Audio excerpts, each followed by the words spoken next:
Bismillah ar-Rahman ar-Rahim, chers pèlerins, parmi les grands objectifs du pèlerinage, il y a le fait de se différencier des polythéistes et de se désavouer du polythéisme. Comme vous le savez, le premier ordre qui est venu dans le Coran, c'est l'ordre d'unifier Allah Azza wa Jal, d'adorer Allah seul sans rien lui associer.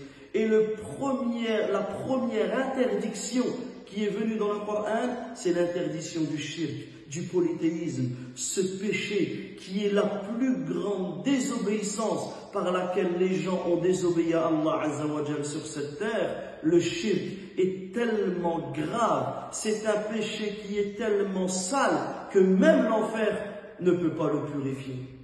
Alors, lorsque l'on médite sur le pèlerinage de notre noble prophète Mohammed sallallahu alayhi wa sallam, on voit que dans beaucoup de choses, voire dans la totalité des rites, il s'est différencié des polythéistes.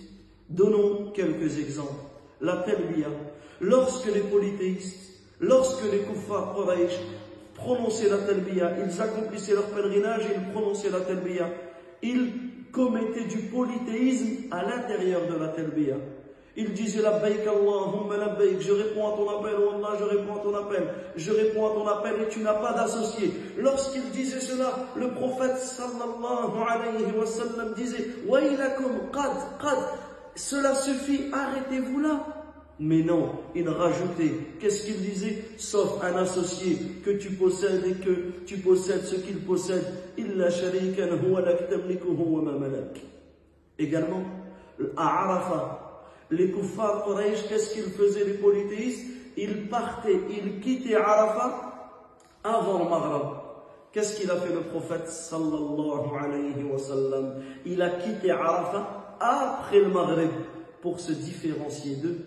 Également à Muzdalifa, qu'est-ce qu'ils faisaient les polythéistes? Ils attendaient que le soleil se levait complètement pour quitter Muzdalifa.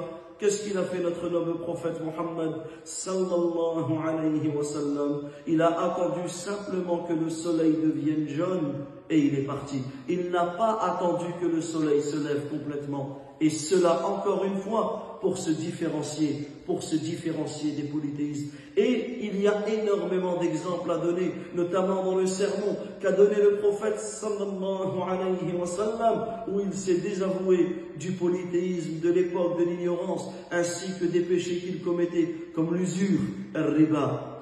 Et cela nous prouve que notre dîne, l'islam, c'est la soumission à Allah par l'unicité, et c'est un désaveu total du polythéisme.